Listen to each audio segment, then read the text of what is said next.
Budget limité, équipe réduite, obligations réglementaires, menaces cyber toujours plus présentes. En tant que RSSI, vous êtes sous pression. Et pour gérer tout ça, des tonnes de données Excel, de logs, de scans. Pilotez votre cybersécurité autrement. Tenacity est la plateforme SaaS qui simplifie le management de la cybersécurité pour toutes les équipes SSI. Modélisez votre organisation. Définissez vos objectifs cyber. Évaluez votre conformité. Pilotez vos plans d'action et de contrôle. Mesurez et partagez votre performance cyber. Gagnez 50% de temps sur vos tâches de pilotage. Rassemblez toutes vos données et processus pour une vue 360 de votre cyber. Fédérez toutes les parties prenantes autour de votre vision de la cyber. Le tout au sein d'une seule et même plateforme. Les RH avaient déjà un SIRH. Les commerciaux avaient leur CRM. Maintenant, les RSSI ont Tenacity.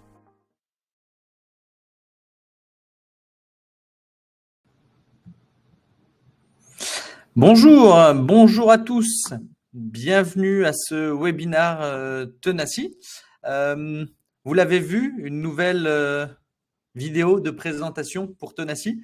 On vous a proposé un petit sondage pour avoir votre avis sur celle-ci. Ça nous laisse aussi le temps de faire venir un peu tout le monde. Est-ce que vous pouvez me confirmer dans le chat que vous m'entendez bien, s'il vous plaît? Vous devriez avoir le chat ou les emojis.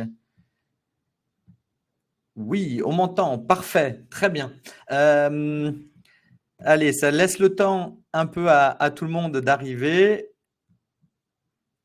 Le sujet du jour a attiré pas mal de monde. Donc, on est très content chez Tenacity de voir que ces sujets intéressent la communauté. Donc, aujourd'hui, on va échanger sur le coût de la cyber. Alors, on a été un peu provoque avec la notion de vrai. Mais en tout cas, l'idée est de pouvoir échanger sur la notion de budget, de coût et de rémunération. Oui, c'est un sujet qui fait aussi pas mal avancer. Vous l'avez vu, vous avez l'onglet chat pour interagir. L'idée étant que ce webinaire soit le maximum interactif, j'ai envie de dire. Et puis pour finir cette introduction, je m'appelle Baptiste David, je travaille chez Tenacity au sein de l'équipe produit et aujourd'hui je prends la parole donc sur ce sujet. Alors, de quoi on va parler aujourd'hui? On vous fera une petite introduction sur finalement Tenacity, quelle est notre proposition de valeur, pourquoi aujourd'hui on prend la parole sur un sujet comme celui-là. La notion de coût, on a décidé de la séparer en deux parties finalement, les coûts de la protection et puis le coût de la non-protection, peut-être, quels sont les vrais coûts associés à ces crises, à ces incidents de cybersécurité. Une dernière partie, enfin, sur comment optimiser ces coûts. On verra, c'est un parti pris assez fort que l'on a chez Tenacity.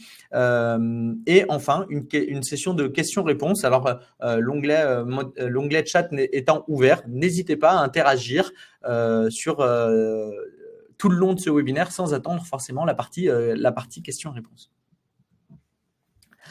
Alors pour commencer, Tenacity, qui on est? Donc nous, on est éditeur d'une plateforme de pilotage de la cybersécurité qui s'appelle le Tenacity. On est une société française, lyonnaise même. La société a été créée en 2019 avec cette volonté de pouvoir rendre les organisations plus sereins face à ces enjeux de la cybersécurité, avec tout de suite cette notion des ressources. Alors les ressources, on le voit avec le coût financier.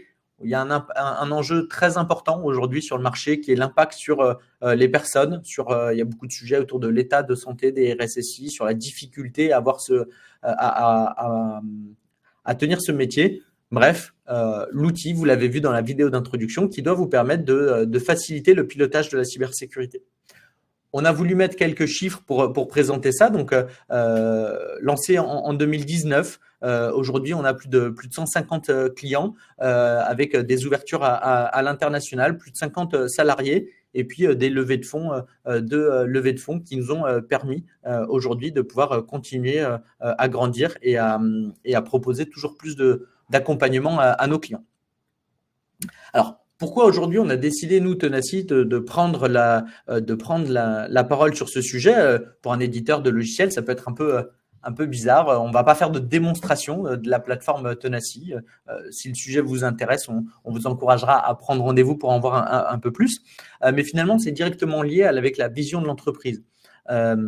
On constate aujourd'hui, on verra, les budgets sont parfois en hausse, des incidents qui eux aussi sont en hausse, et donc finalement, ça nous semblait intéressant de prendre la parole, parce que prendre la parole, c'est aussi l'occasion d'analyser, de regarder, de compléter ce qui se passe. Donc on se pose la question de jusqu'où on peut aller dans cette rationalisation, cette optimisation des coûts. Est-ce qu'ils sont nécessaires? Est-ce que vraiment faut-il augmenter les budgets? Et donc, ce webinaire est l'occasion de discuter de certains des éléments. Alors, je vais vous présenter des statistiques qui seront sourcées. Vous verrez sur mon support, chacune des éléments, il y aura la source. Si vous voulez les liens plus précis, n'hésitez pas à le dire dans le chat. Vous aurez les liens de ces études plus dans le détail. Alors, déjà, la première question, c'est le budget. C'est quoi un budget pour la cybersécurité? Alors moi, j'ai trouvé cette statistique intéressante de Wavestone qui met en avant un ratio entre le budget de la cybersécurité par rapport à un budget IT. Alors, ça nous permet de comparer. Il ne s'agit pas ici de mettre en avant le fait que le budget cyber doit être intégré au budget de l'IT, que tous les budgets cyber doivent être décidés par les DSI. Il y a un gros sujet autour du positionnement du RSSI et non, aujourd'hui, nous n'en parlerons pas. Donc aujourd'hui, on a cette statistique, 5,6% des budgets IT, ça représente à peu près le budget cyber. Alors, il y a des gros écarts entre les secteurs. Ici, on est tous secteurs confondus. J'ai mis en avant ici le secteur public et le secteur industrie qui sont au-delà de ce 5,6%, parce qu'historiquement, ils ont un retard en termes de maturité. Donc, c'est très intéressant quand on regarde les études de se rendre compte que les secteurs que l'on juge les plus matures, c'est ceux qui, proportionnellement, dépensent le moins, peut-être parce qu'ils ont beaucoup investi dans le passé. Donc, en tout cas, c'est intéressant de voir que pour monter en maturité, on a besoin d'investir, mais peut-être comme une courbe d'apprentissage, à un moment donné, on peut atteindre un point d'inflexion où ces budgets seront proportionnellement plus faibles.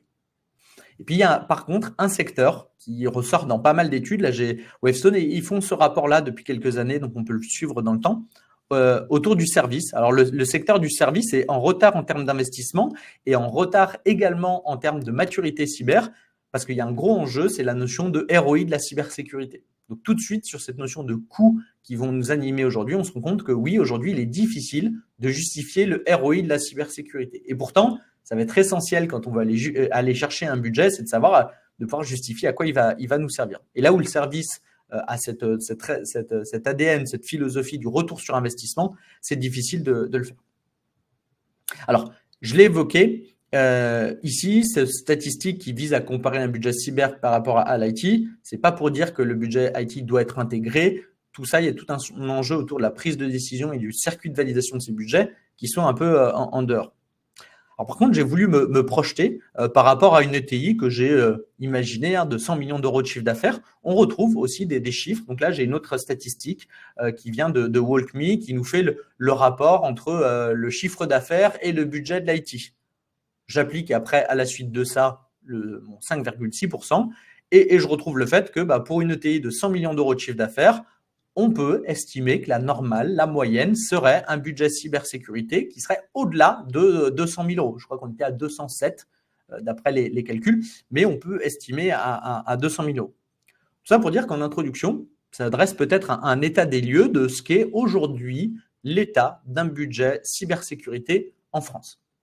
Alors, il y aurait beaucoup de petites lignes, si on voulait l'annoncer comme dans une publicité avec un bandeau déroulant, se poserait la question de qu'est-ce qu'on veut mettre dans le budget, les salaires, est-ce qu'ils sont dans le budget complètement de la cyber ou est-ce qu'ils sont associés à d'autres éléments? Mais en tout cas, vous avez ici ces premiers éléments.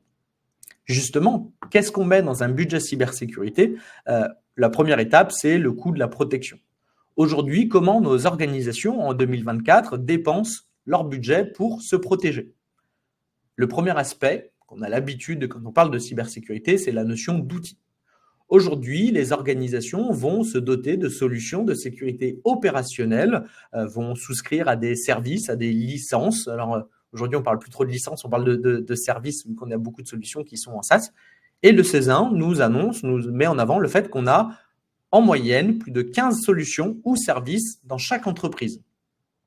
Alors, il est très difficile de savoir quel est le prix d'une solution de cybersécurité, parce que solution ou service, ça peut être très large.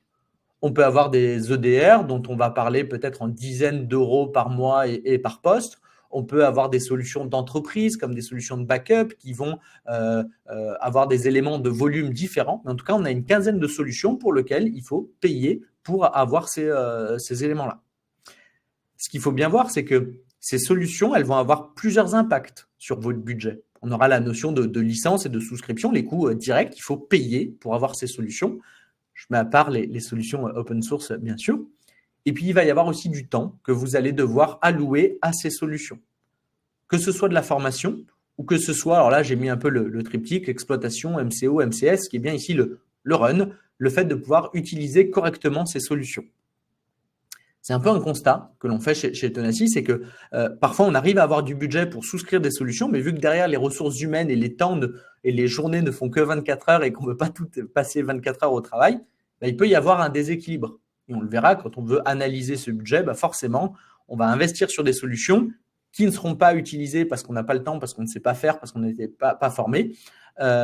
Et derrière, on ne répond pas aux enjeux. Donc, c'est tout de suite un point intéressant quand on aborde cette notion de budget.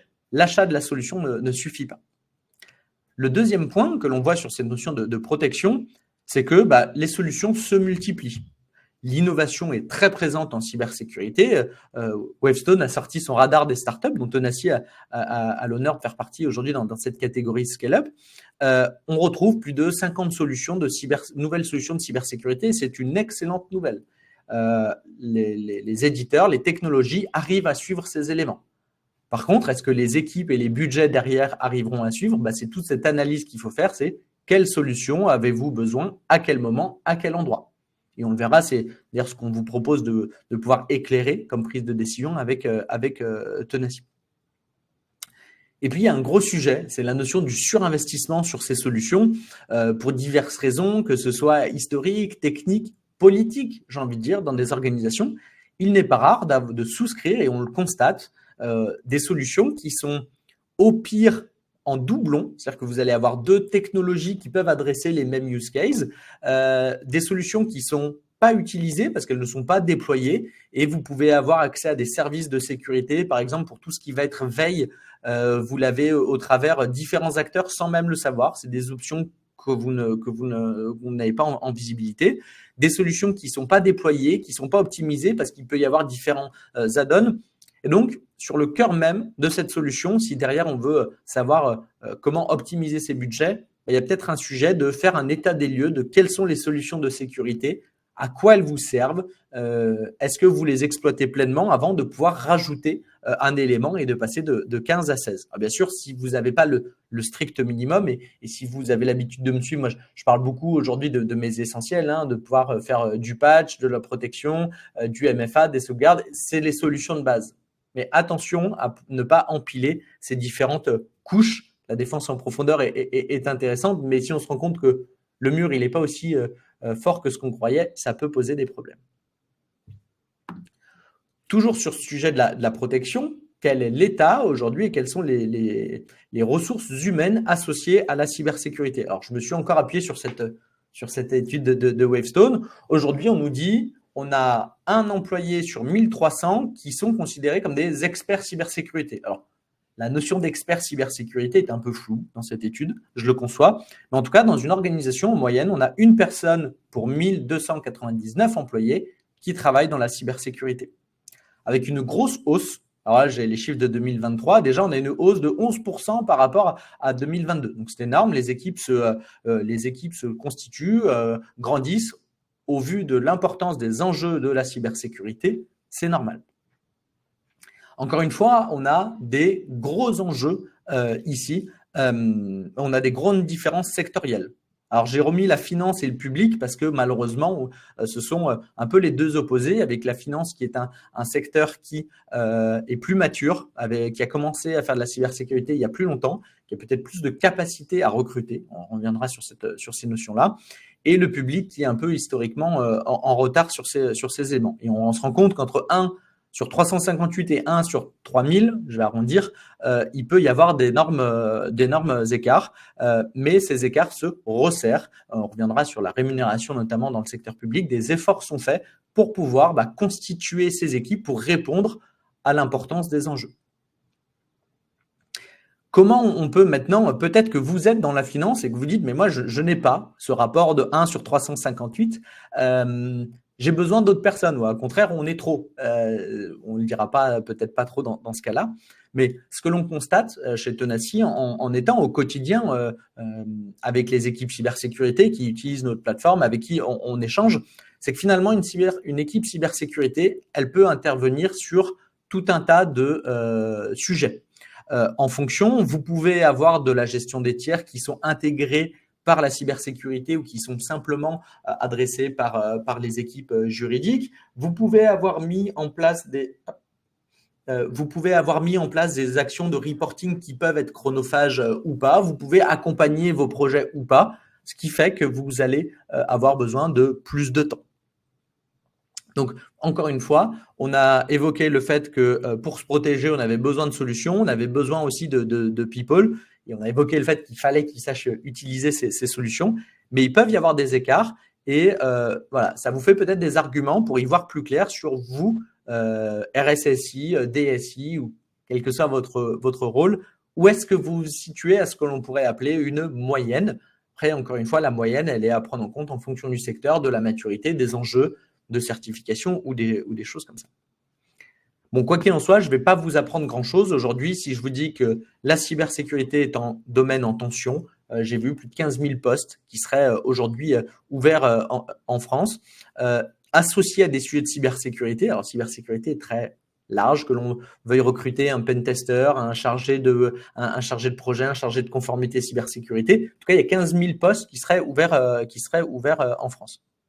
Donc, qui dit domaine en tension dit hausse de la rémunération. Alors, il est traditionnellement difficile d'avoir des statistiques fiables et justes sur lesquelles tout le monde va se retrouver autour des salaires. Alors, moi, je vous en propose une qui est etudetech.com, un site notamment de formation. Alors, il est intéressant parce que finalement, quand on cherche à recruter des étudiants, on va peut-être mettre en avant des salaires un peu élevés, ce qui est un peu le jeu. En tout cas, voilà, on retrouve cette fourchette entre 51 000 et 87 000 euros pour un profil de moins de 3 ans d'expérience. Attention ici, il ne s'agit pas de salaire, il s'agit de coûts pour l'organisation. Si vous êtes étudiant et que vous voulez travailler dans la cybersécurité, il y a cette notion. Alors, j'ai appliqué les taux de charge standards par rapport au marché français. Alors, pourquoi on a un tel écart entre 51 et 87 ? Parce que l'échelle d'expérience est aussi très large. Entre 0 et 3 ans, c'est très large et on peut avoir des grosses différences avec des échelles qui s'accélèrent très vite. Donc, associé à ce taux de rémunération des profils jeunes, il y a plusieurs éléments qu'on constate. Il y a beaucoup de formations qui se lancent aujourd'hui dans la cybersécurité. Alors, je ne fais pas partie des plus vieux. Moi, je travaille dans la cybersécurité depuis une dizaine d'années. Il y avait très peu de formations cybersécurité il y a 10 ans. Aujourd'hui, il y en a beaucoup et c'est très bien. Par contre, aujourd'hui, quel est le retour sur ces formations ? On ne sait pas exactement quel est le niveau d'expertise auquel vont atteindre ces étudiants dans chacune de ces formations. La force du réseau, etc. C'est des choses qu'aujourd'hui, on ne sait pas encore mesurer. Donc, petit bémol. Puis, un élément à prendre en compte pour analyser cette statistique, c'est la notion de reconversion. Aujourd'hui, si on rencontre beaucoup de profils, alors j'allais dire pas jeunes, mais en reconversion dans ces écoles de cybersécurité, comment faut-il considérer un étudiant qui aurait déjà 4 à 5 ans d'expérience, même dans un domaine peut-être IT ou juridique et qui veut se spécialiser dans la cybersécurité? Rentre-t-il ici dans ces tarifs-là et dans ces coûts-là? C'est finalement à voir quelle est la valeur qu'il va vous apporter compte tenu de son profil. Si c'est quelqu'un qui a beaucoup d'expérience dans le web design, c'est très intéressant. Mais si vous voulez et qui s'est reconverti dans des sujets de conformité, c'est peut-être un peu difficile de faire justifier cette expérience. Mais en tout cas, face à des recrutements qui peuvent être difficiles, s'ouvrir à des profils qui ne sont pas, le schéma classique peut être intéressant. Il y a beaucoup de retours aujourd'hui sur les opportunités qu'offrent ces profils. Alors sur la rémunération, j'ai voulu faire un autre focus ici sur le métier de RSSI. Alors là, je crois que l'échelle est encore plus large, entre 87 000 et 174 000 euros. Encore une fois, on n'est pas sur une échelle de salaire, on est sur une échelle de coût, je le rappelle, et la source ici qui est Michael Page, qui est un cabinet de recrutement. Donc oui, le métier de RSSI, c'est un métier qui est relativement jeune et qui a une importance et donc il y a une demande très importante. Pourquoi ? Parce que les entreprises, les organisations commencent à se structurer autour de la cybersécurité. Ça fait quelques années que d'un point de vue opérationnel, on déploie des solutions, etc., mais qu'on veut se structurer, qu'on veut organiser, qu'on veut piloter sa cybersécurité. C'est bien ce que l'on attend d'un RSSI. D'un point de vue conformité, aujourd'hui, le RSSI va devenir une obligation. Alors, pour tous, peut-être pas, mais NIS 2, par exemple, va fortement impacter. DORA, bien sûr. Et puis, finalement, on constate aussi une hausse de la pression business de vos clients. Et si, quand vos clients vous posent la question de votre cybersécurité, si vous n'avez pas de RSSI pour répondre à vos questions, ça peut être un peu compliqué. Alors, comment expliquer ce grand écart en termes de coût pour le profil de RSSI ? C'est que finalement, il y a RSSI et RSSI. Non pas que certains valent plus que les autres et les profils sont mieux, mais finalement, vu que c'est un métier qui est jeune, il y a beaucoup d'organisations qui vont avoir leur propre définition de ce qu'est un RSSI. On peut avoir des RSSI très techniques qui seront associés aux infrastructures, qui seront en charge du MCO des applications. On peut avoir des RSSI plutôt conformité qui vont gérer les audits, les documentations, par exemple des RSSI pratiquement RSMSI pour le système de management. Puis on peut avoir des RSSI qu'on appelle même maintenant des directeurs des SSI qui vont piloter des équipes, qui vont devoir justifier, piloter des enjeux de budget beaucoup plus importants. Et on peut avoir aujourd'hui donc des RSSI qui vont manager plusieurs dizaines de personnes. Donc, on a des profils très différents avec du coup des demandes sur le marché et des profils sur le marché qui peuvent être plus ou moins rares. Et c'est moi cette explication que je fais de cette différence de profil. Et enfin, voilà, aujourd'hui sur le profil de RSSI par rapport aux formations, il y a 10 ans, pour être RSSI, il fallait avoir fait une école d'ingénieur en informatique parce qu'il n'y avait pas d'école d'ingénieur en cybersécurité, voire réseau, ça pouvait marcher. Maintenant, aujourd'hui, voilà, on a beaucoup de formations différentes. On a des cursus au sein des écoles de commerce, par exemple, ou des IAE qui peuvent forcer à amener à ce genre de profil, avec des RSSI qui sont de plus en plus des managers de l'organisation et qui ne sont pas des experts, techniques. Et puis enfin, la rémunération dans le secteur public. J'ai évoqué en introduction qu'il y avait des investissements qui se faisaient de manière de plus en plus prononcée dans le secteur public, mais qu'il y avait une maturité qui était en baisse. Quand on regarde un peu l'état de la rémunération en cybersécurité dans le marché public, il y a cette nouvelle grille qui est sortie. Alors, elle date de 2024. Je crois que le cabinet du Premier ministre a communiqué dessus début janvier. Donc, une nouvelle grille applicable à l'ensemble des administrations publiques pour répondre finalement au fait que le secteur était historiquement en souffrance, peu attractif parce que moins de moyens.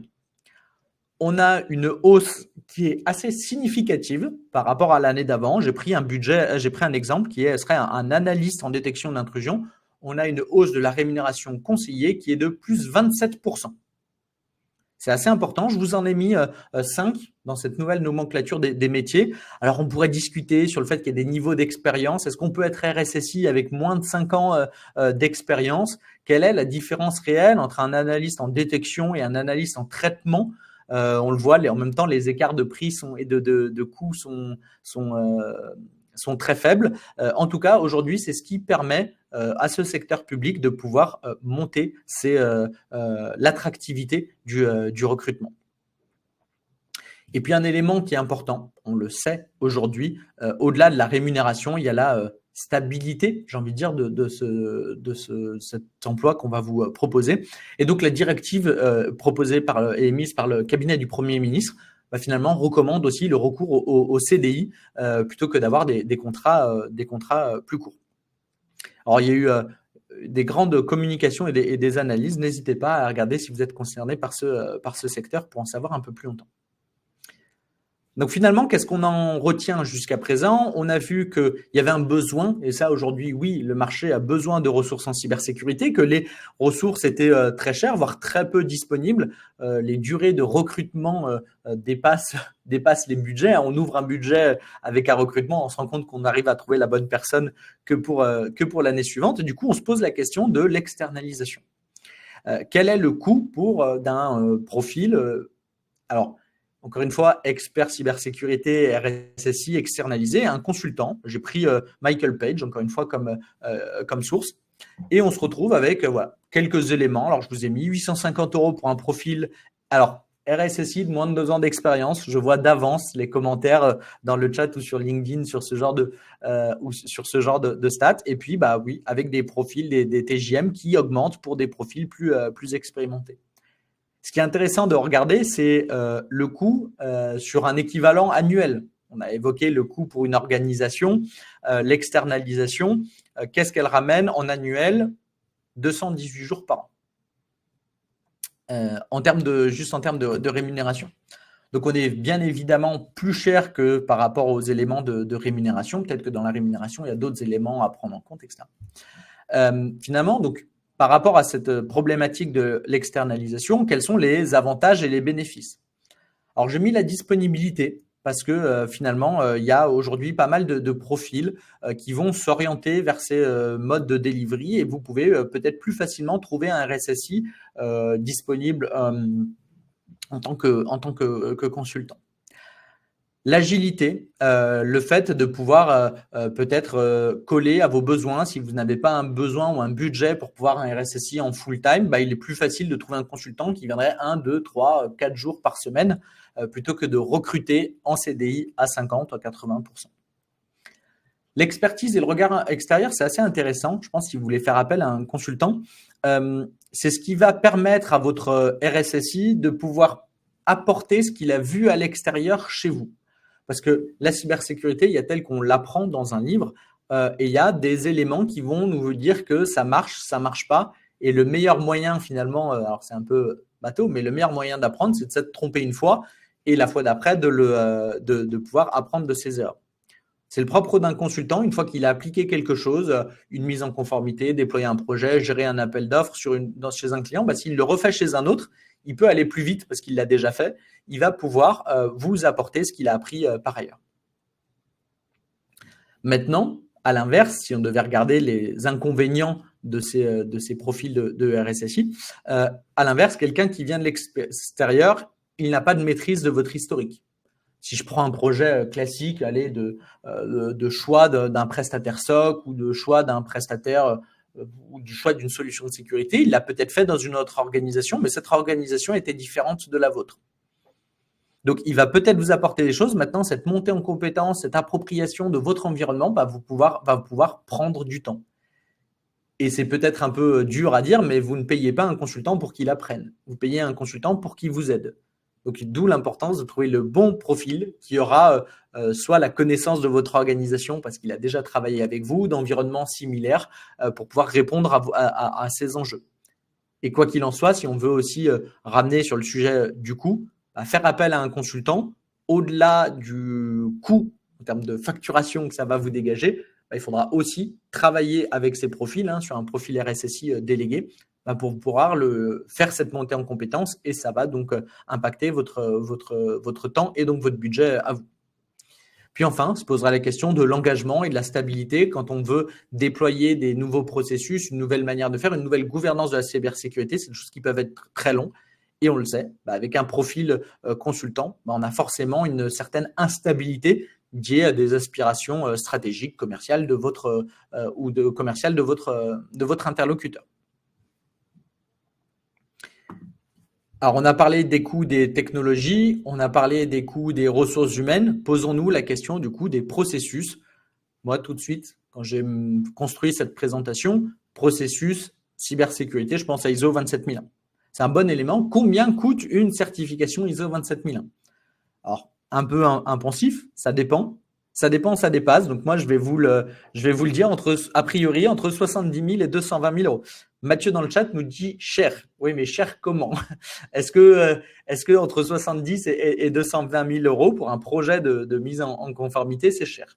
Ça dépend. Bon, encore une fois, comment on explique cette largesse de coût? Ça dépend de la largesse du périmètre que vous allez certifier. En tout cas, si on essaye de décomposer ces coûts, on peut se rendre compte qu'il y a des éléments qui sont obligés. Pour obtenir des marchés, bon ROI, Maxime, oui. Globalement, vous me spoilez un peu la suite, mais effectivement, c'est cette notion de ROI. Dans une certification ISO 27001, il y a des éléments qui sont indispensables, qu'il faudra payer, c'est la notion d'audit. Donc l'audit initial, les audits de suivi, etc. Entre 30 et 80 000 euros sur 3 ans. Si vous regardez, si vous demandez des devis à des certificateurs, ils vont scoper le périmètre, combien il y a de personnes auditées, combien il y a de journées, et c'est ce qui fera que vous allez pouvoir faire augmenter ce coût-là. Hugues, je ne suis pas sûr de maîtriser votre commentaire sur les conditions de départ. N'hésitez pas à détailler si vous le souhaitez sur cette notion de coût. Ce qu'il faut voir, c'est qu'est-ce qui se cache à ces coûts. Donc, il y a cette notion d'audit, votre auditeur que vous allez payer pour venir vous certifier.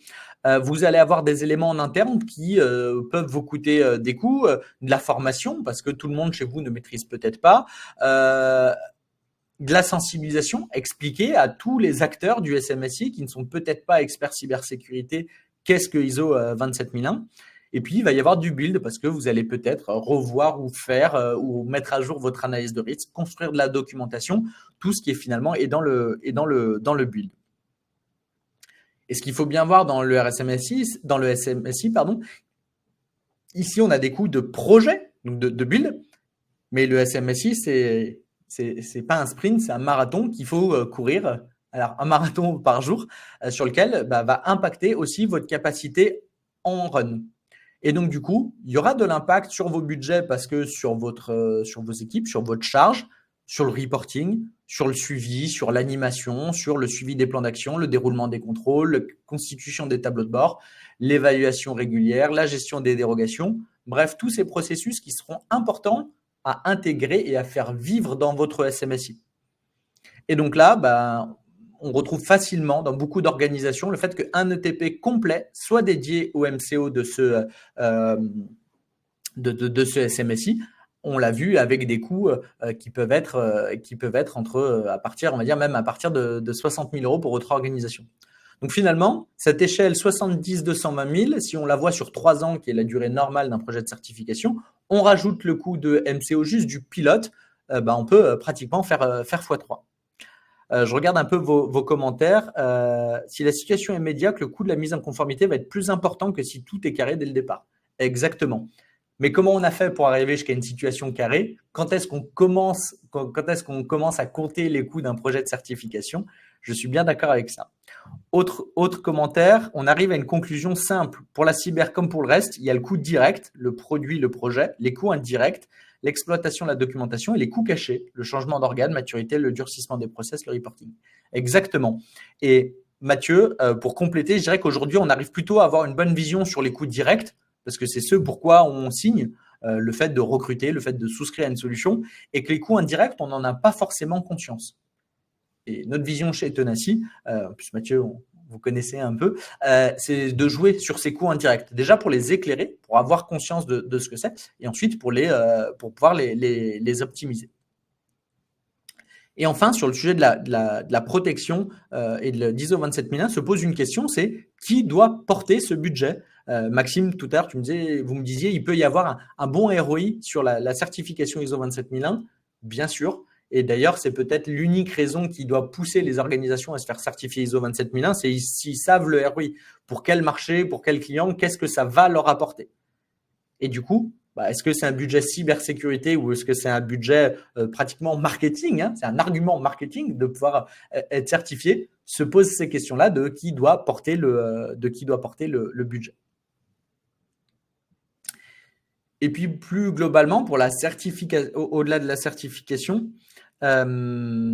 au-delà de la certification, se pose la question du coup de la conformité. Alors, lors du dernier FIC, Advance a présenté son étude où ils évaluaient le prix estimé d'une mise en conformité NIS 2 à 1 million d'euros.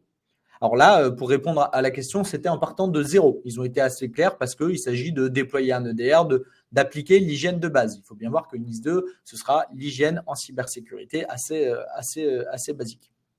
Maintenant, pour la conformité, et principe aussi pour NIS 2, il peut y avoir des projets qui vont être longs sans achat. Aujourd'hui, faire du durcissement Active Directory, il n'y a pas beaucoup de solutions magiques. Vous le faites et votre Active Directory est durci.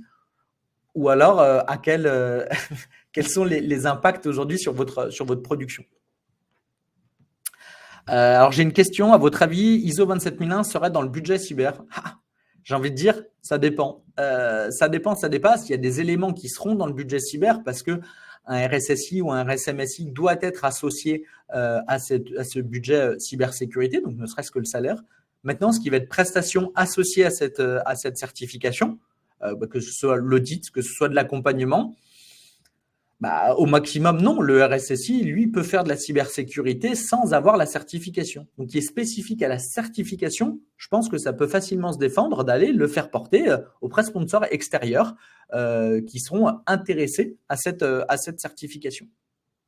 N'hésitez pas, dans le chat, je vois Mathieu, Hugues, Maxime, si vous voulez répondre aussi à Laetitia, n'hésitez pas. Alors, j'en reviens à mon sujet de conformité. On peut avoir des projets qui peuvent être un peu longs et qui ne nécessitent pas d'achat. Donc, encore une fois, il y a la notion de coût indirect.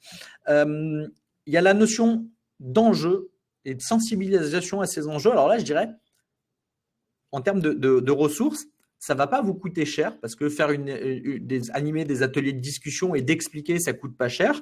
Ça ne va pas vous prendre beaucoup de charge parce que 1 heure de discussion pour d'expliquer, de convaincre ce que c'est que NIS 2 et pourquoi c'est important de le faire si c'est votre conviction, ça ne va pas vous prendre plus qu'1 heure, 1 heure et demie de préparation.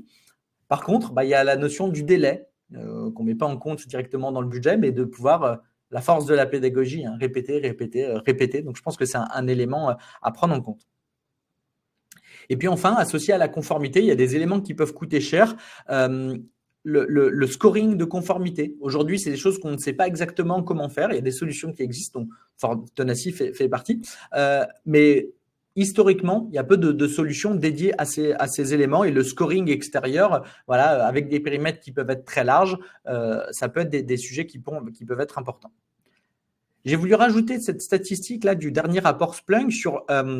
on arrive à un état où on peut parfois, et je veux dire à mon grand regret, distinguer ce qui est des actions de sécurité ou des actions de conformité. Alors que malheureusement, on devrait estimer que la conformité va dans le bon sens. Aujourd'hui, si on s'en tient par exemple spécifiquement à NIS 2, les mesures qu'on va vous demander sont logiques d'un point de vue menace.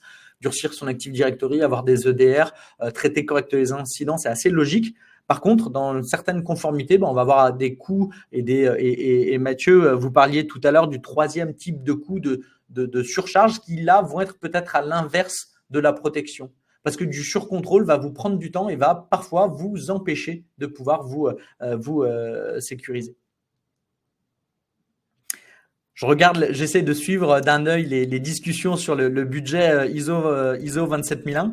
Je vois des éléments très intéressants. Effectivement, faire remonter ces budgets au-delà de la cybersécurité, ça permet de les faire porter, rendre visibles auprès d'une direction générale pour qu'ils soient vraiment partie prenante. Je suis d'accord avec vous, Mathieu. L'importance de la direction générale dans ces budgets. Bon, allez, je vois que le temps file. J'ai tendance à être très bavard. Je vais quand même un peu avancer sur le coût des incidents. Pour savoir combien coûte un incident, il faut savoir quel est l'impact d'un incident. Alors, j'ai repris le dernier baromètre du CESA. On nous dit dans 65%, il y a des impacts sur le business.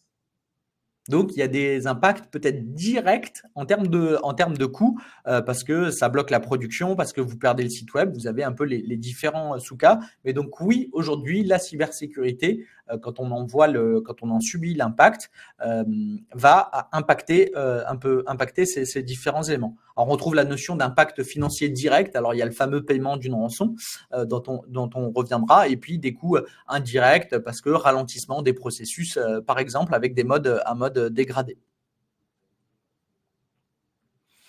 Ce qu'on se rend compte, alors j'aurais voulu le mettre l'image avec que l'on retrouve avec une tirelire vide avant l'incident et puis la tirelire pleine après. Dans le cas d'un incident, il n'est pas rare, et toujours la source Wavestone, de constater que les budgets cybersécurité peuvent aller au-delà des 15%.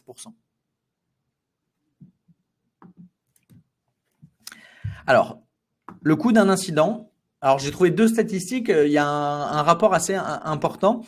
Si on regarde aujourd'hui la menace ransomware, qu'est-ce qui va pouvoir coûter de l'argent? Premier état, le paiement de la rançon, s'il a lieu. Il y a un grand sujet, faut-il payer, pas payer, le rôle de l'assurance, etc. Attention, je ne suis pas sûr qu'on réponde à cette question ici.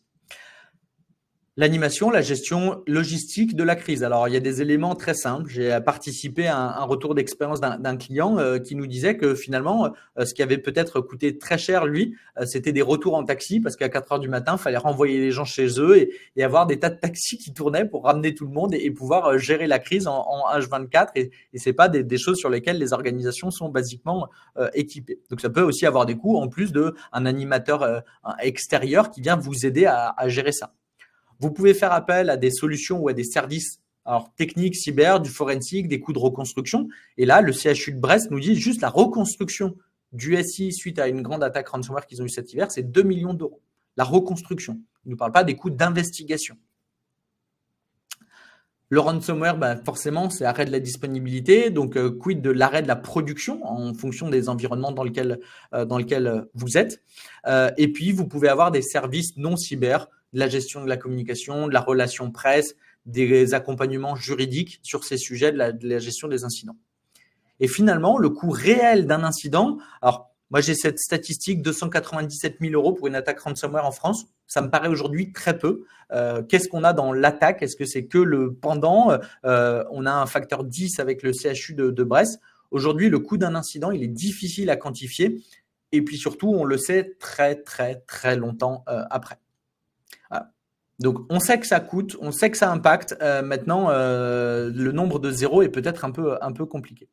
Je vois un commentaire, avant c'est trop cher, après c'est trop tard. Oui, c'est l'impact de l'incident sur le budget, je vois. LDLC pourra témoigner. Peut-être, je serais ravi d'avoir leur retour.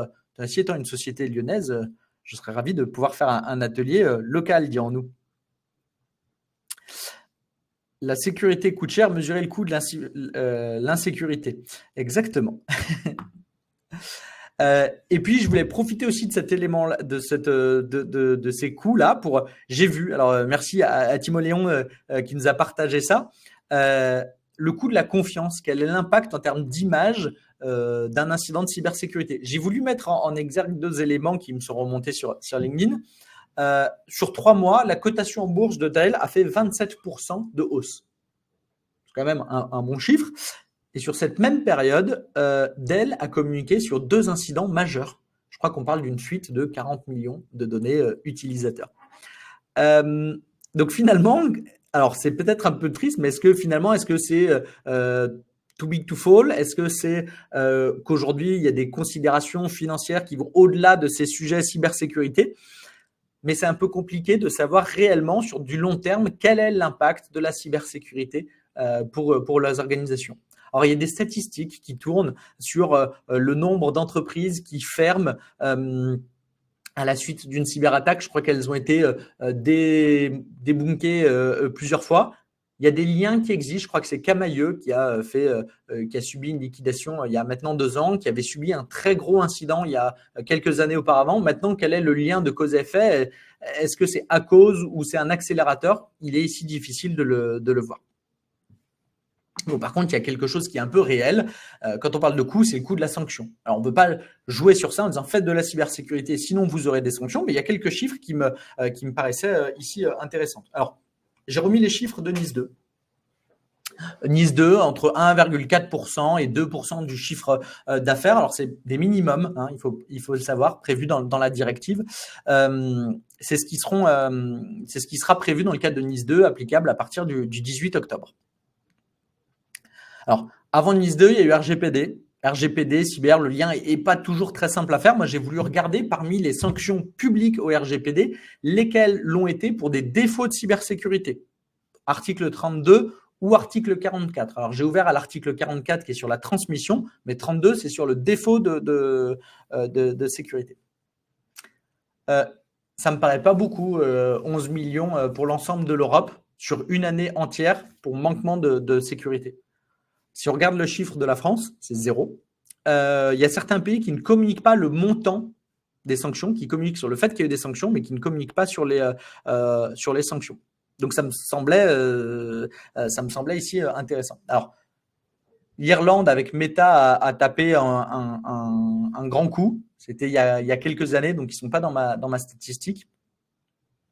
Donc oui, aujourd'hui, vous pouvez avoir des sanctions financières qui vont du coup impacter vos budgets et vos coûts de la cybersécurité. On peut considérer que les sanctions surviennent lorsqu'il y a des gros manquements à la sécurité. Je suis complètement d'accord avec vous, Anthony. En regardant la CNIL, j'ai le cas d'une sanction pour manquement de sécurité chez Bouygues Télécom. C'était un gros manquement parce que c'était une politique de mot de passe très faible qui avait été signalée par 2 audits différents, dont un de la CNIL. Donc, c'est effectivement la sanction, c'est quand vous le savez mais que vous ne corrigez pas. Donc ça, c'est des éléments qui me paraissent qui nous paraissaient un peu intéressants. Alors, comment optimiser ces coûts avec un bon pilotage de la cybersécurité? Tonassi, on est dans ce sujet-là du pilotage de la cybersécurité.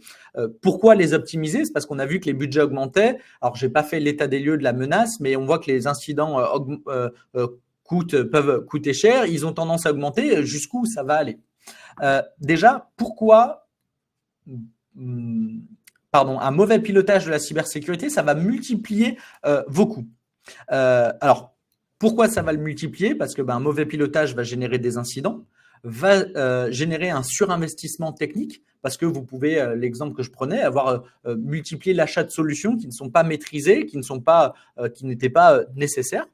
Vous pouvez avoir des non-conformités qui ne sont pas gérées. Bon, l'exemple de Bouygues Télécom, vous avez une non-conformité pour défaut de sécurité, vous ne la suivez pas. Au bout d'un an, la CNIL revient, vous avez une sanction qui va vous coûter de l'argent.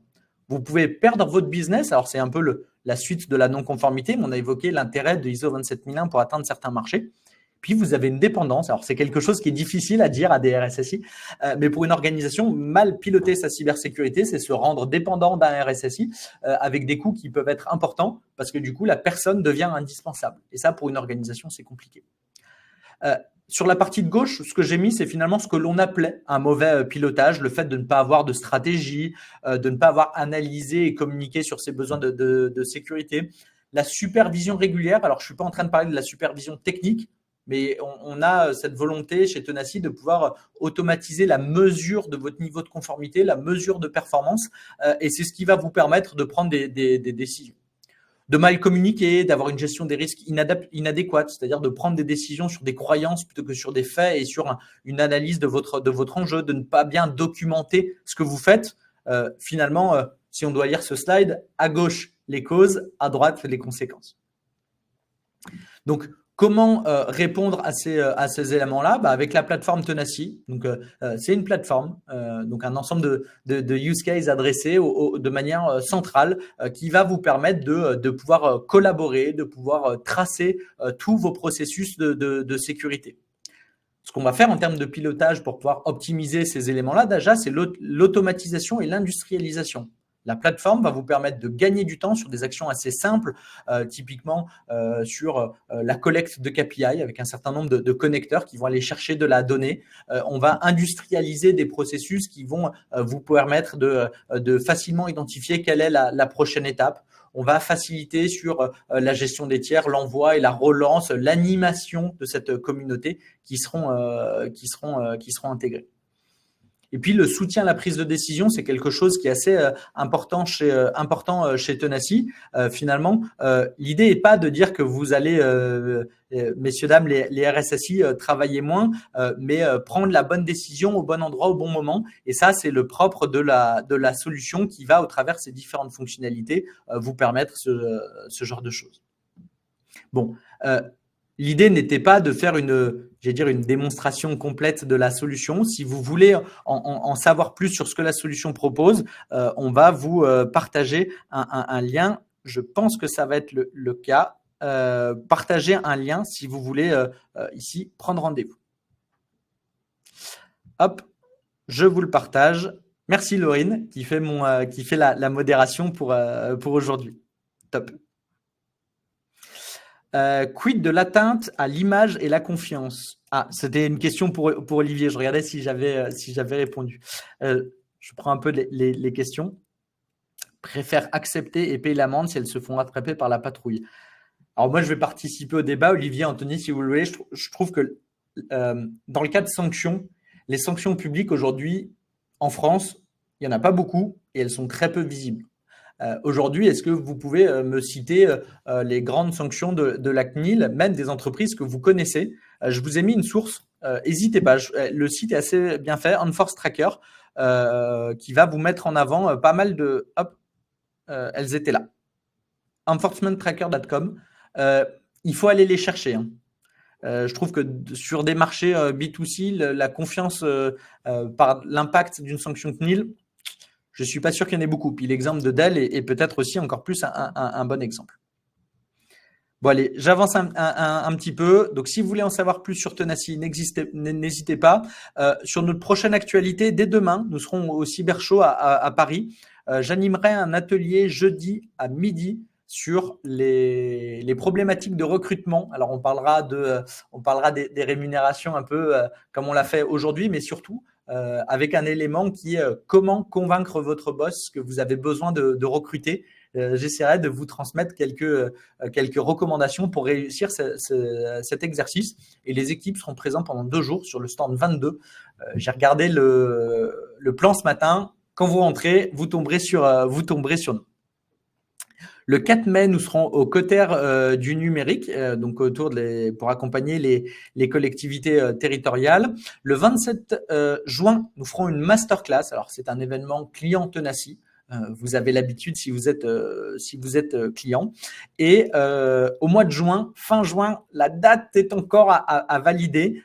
Nous ferons un webinaire sur les enjeux de la sensibilisation autour de NIS 2.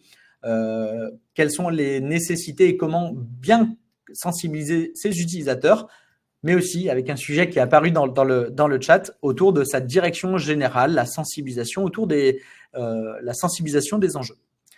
Quoi qu'il en soit, si vous voulez en savoir plus, n'hésitez pas à suivre la page LinkedIn pour suivre notre actualité, que ce soit notre actualité commerciale comme sur ces salons. On partage tous nos contenus sur nos prochains webinars, l'ensemble des articles et des travaux de recherche que nous menons sur la cybersécurité. Il reste quelques minutes pour prendre les questions. Je vais essayer de remonter le fil pour voir s'il y a des sujets que j'aurais ratés. Je vois qu'il y a beaucoup de sujets et je suis très content que ça fasse parler. Olivier, vous semblez convaincu de l'importance d'investir pour éviter les incidents et les COMEX, a priori, un peu moins. C'est tous les enjeux. J'essaie de remonter le fil. En tout cas, si vous avez des questions, des retours sur ces éléments, n'hésitez pas. Nous pouvons recevoir cette présentation SVP. Oui, alors je fais un appel à Laurine en back-office pour me confirmer ça. Voilà. Laurine, elle vous sera envoyée par mail dès cet après-midi, au top. Voilà, vous aurez la présentation avec les sites. On n'a pas mis les liens complets sur les sources. N'hésitez pas à nous faire un petit mail ou un petit LinkedIn si vous voulez le détail des sources et statistiques. Quels sont les points clés à faire ressortir à une DG sur des investissements cyber? Alors, je vais spoiler ma présentation que je voulais faire demain au Cyber Show. Moi, je pense qu'aujourd'hui, il faut déjà mettre en avant ce qui est fait. Parce que vous avez des budgets, alors, quel que soit votre budget actuel, c'est démontrer ce que vous faites et ce que vous êtes capable de faire en termes de cybersécurité. Maintenant, c'est qu'est-ce que vous demandez et pourquoi vous le demandez? Quels sont les points que vous voulez traiter? Est-ce qu'aujourd'hui, vous avez du mal, et l'idée étant de les présenter sous forme bénéfice pour l'organisation. Est-ce qu'aujourd'hui, par exemple, vous n'avez pas de certification et ça vous empêche d'atteindre certains marchés? Est-ce qu'aujourd'hui, vous avez du mal à adresser les projets de votre organisation? Vous n'avez pas le temps d'accompagner par des démarches d'ISP et donc vous voulez le faire avec ces nouveaux investissements, vous voulez adresser ces nouveaux sujets. Donc moi, je le verrai basiquement sur ces 2 points. C'est déjà mettre en avant ce que vous avez fait parce que OK, vous voulez demander du budget, mais vous en avez déjà. Qu'est-ce que aujourd'hui vous faites? Et donc là, arriver à présenter un état de performance actuelle de votre cybersécurité, présenter les axes d'amélioration et définir que vous savez votre stratégie, qu'est-ce que vous voulez adresser avec ces nouveaux investissements. Question, Anthony, n'hésitez pas si vous voulez rebondir sur ce sujet. Le MFA, le coût de licence Microsoft doit faire partie du budget cyber ou bien de l'infra? Difficile. Moi, sur un sujet comme ça, à première vue, je dirais c'est un budget cybersécurité parce que l'infrastructure, si on considère que son objectif est de rendre le service informatique, vous n'avez pas besoin du MFA pour rendre le service informatique. Maintenant, pour garantir et sécuriser le service IT, c'est du MFA. À première vue, je dirais que c'est un budget cyber. Après, oui, si vous faites partie de l'équipe cybersécurité, je comprends que votre enjeu, c'est de le glisser de l'autre côté. Les licences Microsoft sont tellement complexes qu'il faut prendre une posture et tout affecter un centre de coût. Pour moi, c'est un budget SI. Je suis contrôleuse de gestion IT. Du coup, je comprends que vous ayez la vision inverse. Oui, Benoît, complètement en ligne, savoir décrypter, et là, on a le droit, décrypter une licence, une facture Microsoft pour savoir qui doit aller où. Les contrôleuses de gestion, dans le cas de Laetitia, peuvent avoir pas mal de travail. Le fait de tout prendre et de tout mettre d'un côté, c'est intéressant. Mais je vais rebondir, je vais être un peu taquin. Vous parlez ici de centre de coût pour répondre à la question d'Anthony qui est de dire comment parler de la cyber à sa direction générale. Transformons la cyber non pas comme un centre de coût, mais de regarder quelle est la valeur que l'on peut proposer. Au-delà de dépenser, c'est qu'est-ce qu'on propose? Est-ce qu'on arrive quel est le niveau de conformité qu'on arrive à obtenir et ça a un impact business directement? Ça permet aussi d'éviter des sanctions. Quel est le niveau de service que l'on arrive à rendre par rapport à toutes les sollicitations que vous avez des auditeurs, des clients, des utilisateurs qui vous demandent des dérogations? Et c'est ces éléments-là qui vont vous permettre de définir quelle est votre performance actuelle et de justifier des investissements pour améliorer cette performance.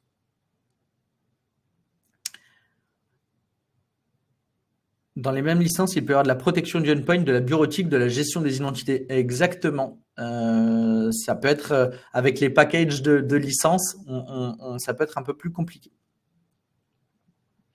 Laetitia, c'est un cauchemar. J'ai jamais été confronté effectivement à ce genre de cas.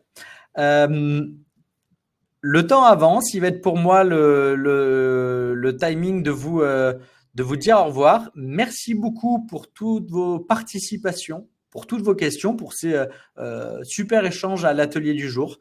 N'hésitez pas à revenir vers nous si vous avez la moindre question sur l'une de ces statistiques, sur la proposition de valeur de la plateforme Tenacy autour de ces sujets. Et j'espère vous revoir très bientôt.